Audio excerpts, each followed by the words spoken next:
Bonjour, bienvenue. Alors aujourd'hui, tu vas me raconter l'histoire d'Aminata, la femme au nez coupé. Donc c'est une patiente que tu as rencontrée au Tchad en février 2018. Alors Aminata, c'est une patiente qui nous a été amenée. J'étais en mission au sud du Tchad, à Moundou. C'était une mission de chirurgie réparatrice et on travaillait également sur la polio. Donc j'étais parti avec une équipe d'orthopédie qui faisait et qui opérait les séquelles de polio et moi je m'occupe de toute la chirurgie réparatrice pour les brûlés, etc. Et pour les grosses interventions de chirurgie orthopédique où on fait des lambeaux, on travaille ensemble, l'orthopédiste et le plasticien pour faire des gros cas de chirurgie réparatrice. Et Aminata, donc elle nous a été présentée, elle s'est présentée à la consultation, elle était avec son frère et elle avait le nez coupé. Alors je trouvais ça étrange comme plaie, elle avait toute la pointe du nez qui avait été amputée. Alors, au début je croyais que c'était un accident et ensuite on m'a dit que c'était par un couteau. Alors, je me suis dit bon, peut-être c'est accidentel suite à une bagarre, etc. Et en fait elle avait le nez coupé par son mari, parce qu'elle voulait quitter son mari. Ah ouais. Et donc c'était une femme Peul, c'est une ethnie nomade qu'on voit beaucoup en Afrique de l'Ouest.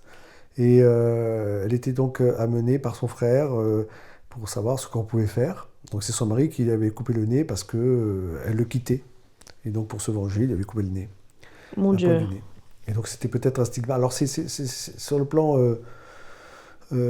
anecdotique, c'est intéressant parce que les premières reconstructions nasales, l'histoire de la chirurgie plastique est très ancienne. Et on a découvert dans l'Edwin Smith papyrus, ce sont des papyrus qu'on a trouvés 400 ans avant Jésus-Christ, ce sont des papyrus égyptiens. On a retrouvé des descriptions d'amputations nasales qui avaient été opérées et qui avaient été traitées par des lambeaux. On appelle ça le lambeau indien. Ce sont des lambeaux, on prend la peau de la joue pour venir reconstruire cette pointe du nez. Et déjà à l'époque, donc déjà Waouh. sur les papyrus égyptiens, on avait cette description des amputations du nez. Et déjà à l'époque, la femme adultère, c'était la femme adultère, on lui amputait le nez. Ah Donc pour la punir ouais. Mhm. d'avoir trompé son mari, on lui amputait le nez. Et C'était donc déjà une... les chirurgiens Ouais. déjà à l'époque avaient imaginé des techniques pour réparer. Donc la chirurgie plastique finalement est Waouh. très très ancienne, hein. Donc C'est il y fascinant a ça, hein. sûrement des techniques qui sont encore plus anciennes, mais là, dans l'Edwin Smith Papyrus, on avait découvert ces techniques de reconstruction nasale. Et là, je me trouve transporté dans le passé, donc à Moundou en 2018, avec cette femme qui vient le nez coupé, parce qu'elle avait voulu quitter son mari. Alors c'était très intéressant, mais à la fois très difficile pour moi, parce que d'habitude, les reconstructions nasales sont très compliquées, on utilise des techniques en plusieurs temps opératoires, voire avec des interventions de microchirurgie. Mais quand on veut les réparer sans microchirurgie, ce sont des interventions qui utilisent des lambeaux, c'est-à-dire qu'on apporte de la peau, et ce sont des techniques qui nécessitent plusieurs temps. Alors que Mhm. dans ce genre de mission, moi j'ai pas beaucoup de temps, j'ai 10 jours seulement. Donc il faut que je fasse des interventions one shot. Ouais. Donc il faut faire des interventions plus modestes, mais plus fiables. Et là, ce qui était intéressant, c'est que pour elle, j'avais développé une technique assez originale que j'avais un petit peu expérimenté parce que j'avais dû prendre localement sur le nez restant, j'avais pris des parties du nez restant pour reconstruire la pointe du nez et j'avais fait des greffes en prenant des petits morceaux d'oreille où j'avais pris sur son oreille des morceaux de cartilage et de peau pour pouvoir reconstruire la pointe du nez. Donc la reconstruction était en un seul temps avec que de la peau et du cartilage localement. Et donc ça, j'avais été assez content parce que c'était une solution qui coûtait pas cher et qui était en un seul temps. J'ai pas obtenu une réparation aussi belle que j'aurais voulu si j'avais été en Europe avec des techniques plus sophistiquées, mais moyennant quoi, en une seule intervention, j'avais pu réparer de la pointe du nez, lui donner un nez qui était encore cicatriciel, mais à peu près normal. Elle avait plus ce nez amputé, qui Ouais. était le stigmate Mhm. de soit d'un adultère ou soit d'une Mhm. vengeance du mari, quoi. Et donc ça, j'avais été assez content, elle était ravie, elle. Et le plus émouvant, ça a été quand on a défait le pansement, au bout de 8 jours, parce que j'avais fait des greffes, et donc les greffes, on avait toujours le doute de savoir si les greffes allaient prendre ou pas. Donc au bout de 8 jours, quand on a défait les pansements, elle était ravie, elle avait une logorée, je comprenais rien parce qu'elle parlait en peul. Mais bon, Ouais.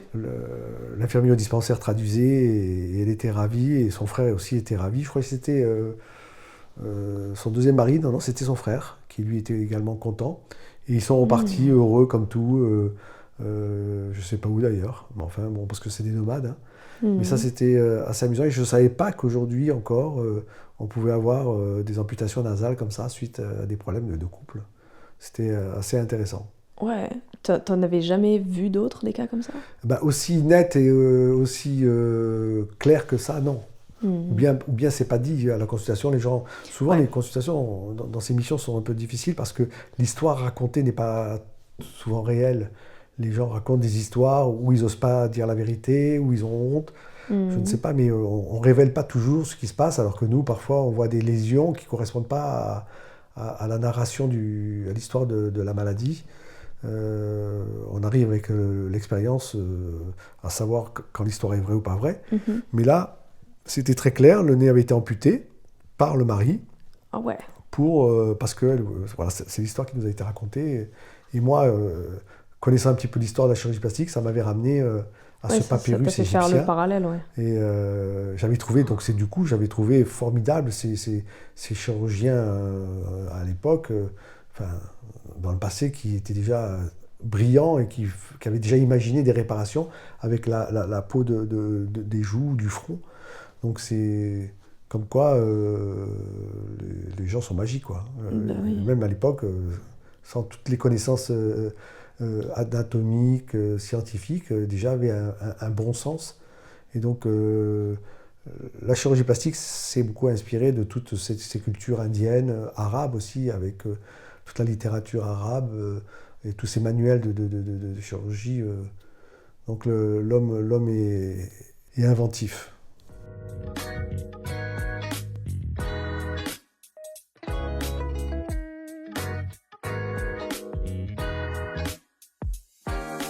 Et du coup, comment est-ce que tu aurais envisagé l'opération? Par exemple, si tu avais pu le faire en plusieurs temps.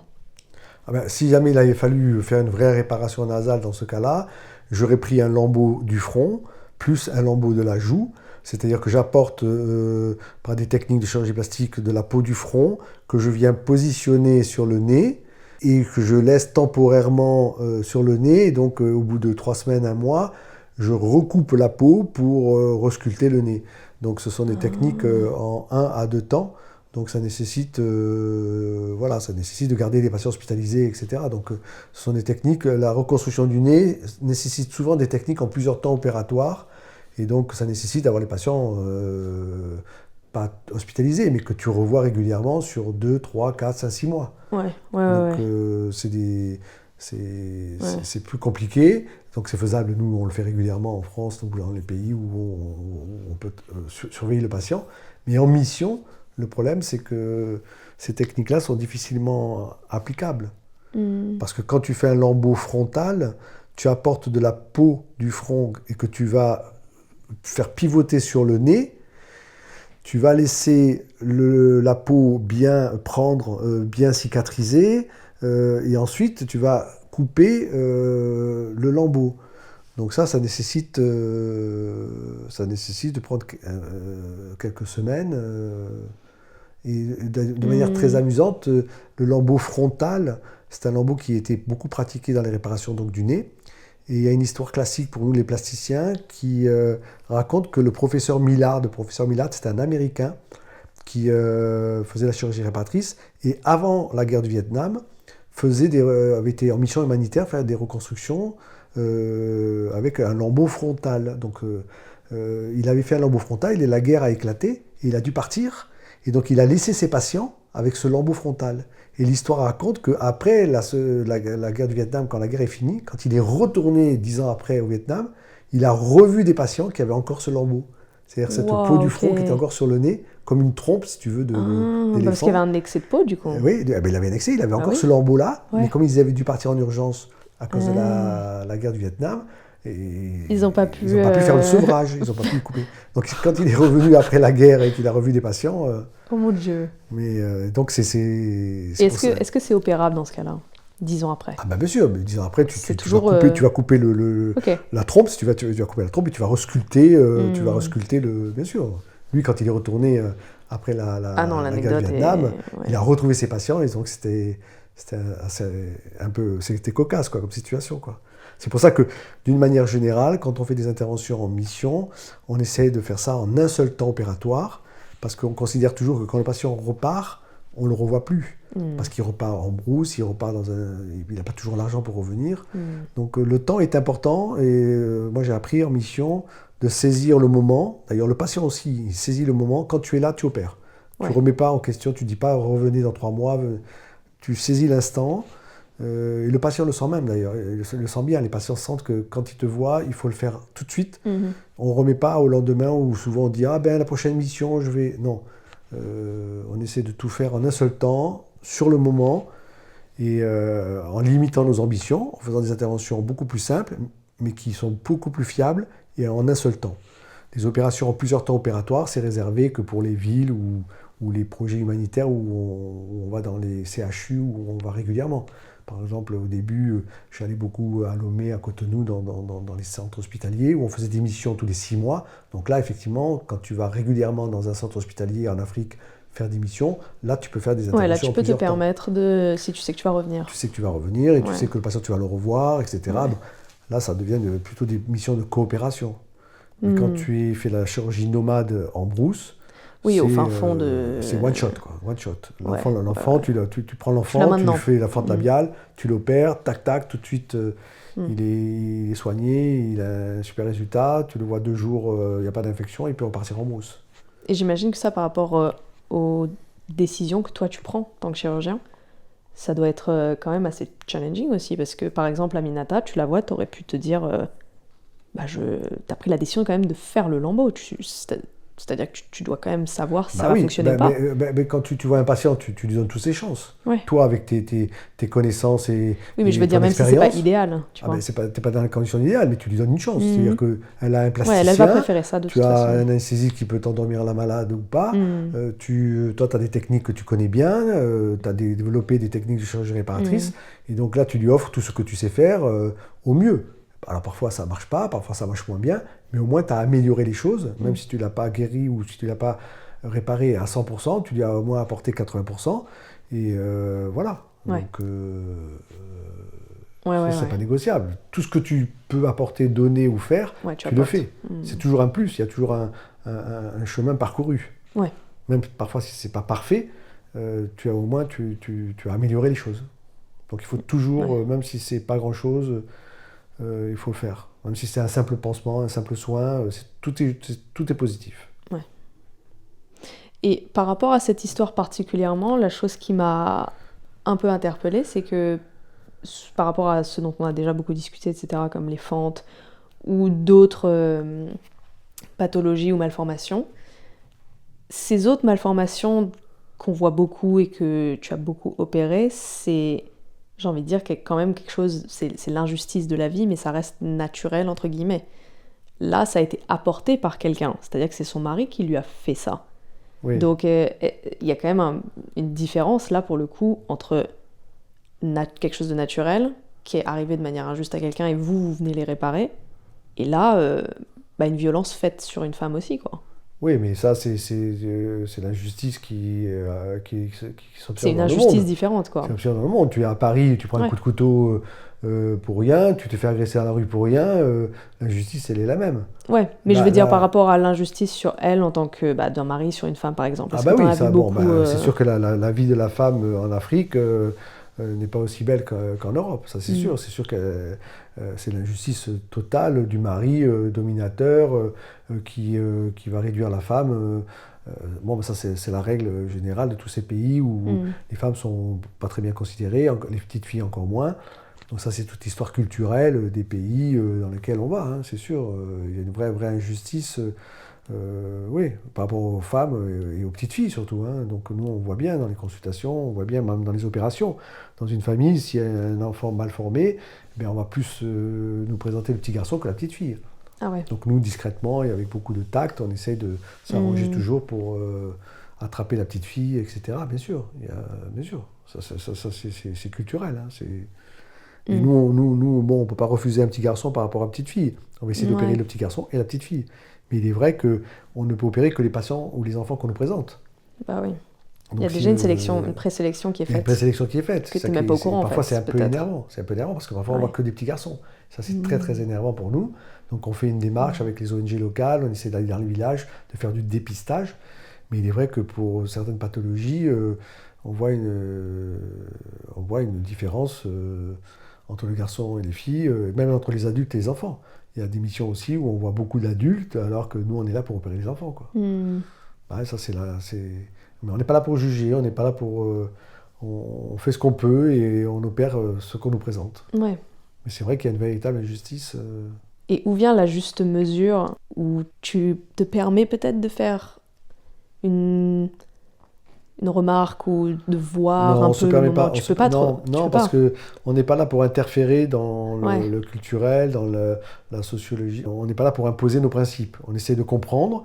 On a des limites à notre compréhension. On n'accepte pas tout, mais on essaie de négocier. On est en permanence dans la négociation. C'est-à-dire que si jamais on voit qu'on nous présente beaucoup de garçons, ben on va essayer de voir s'il n'y a pas d'autres petites filles. On ne peut pas imposer notre vision des choses. On est obligé de respecter les règles locales. Et si on nous présente tel enfant, on n'est pas là pour juger si... c'est difficile. Alors évidemment, on utilise des moyens de sélection. Par exemple, on voit bien que de temps en temps, dans certaines missions, on a la petite bourgeoisie locale, entre guillemets. C'est-à-dire que c'est les enfants des locaux un peu qu'on va nous présenter. Donc, alors que le petit pauvre ou la petite pauvre, on ne va pas nous la présenter. Donc nous, discrètement, on va aller chercher l'enfant qui n'a pas beaucoup d'argent. Voilà, tout ça, c'est la négociation. On est en permanence dans la négociation, on fait ça discrètement, mais on ne peut pas non plus imposer notre vision des choses. Non, évidemment que non. Mais c'est difficile, ouais. Effectivement, pour nous, c'est très difficile. Bon, c'est ce que j'appelle les interventions de négociation. Par exemple, on va opérer plus facilement le fils, par exemple, du banquier ou le fils de l'instituteur. On va l'opérer parce qu'en contrepartie, on aura accès à des enfants plus pauvres ou on aura... si par exemple il m'est arrivé d'opérer dans un hôpital, pour avoir l'électricité, pour avoir accès à l'hôpital, il fallait faire un petit geste, il fallait opérer plus facilement l'enfant de la famille du directeur de l'hôpital. On n'était pas là pour ça. Ouais. Mais à titre de négociation, c'est ce que j'appelle les interventions de négociation, on va opérer l'enfant du fils du directeur, en contrepartie, il va nous donner de l'électricité pour qu'on puisse opérer. Et donc du coup, après, moi, je vais pouvoir opérer plein d'enfants pauvres. Ouais, c'est de la diplomatie en fait. Donc c'est ce que j'appelle... On est toujours en négociation en permanence. C'est la négociation. C'est-à-dire qu'en gros, si j'opère un adulte qui a plus de moyens, c'est pour pouvoir opérer après des enfants très pauvres. Mais on est dans la négociation permanente, c'est sûr. C'est pas toujours facile.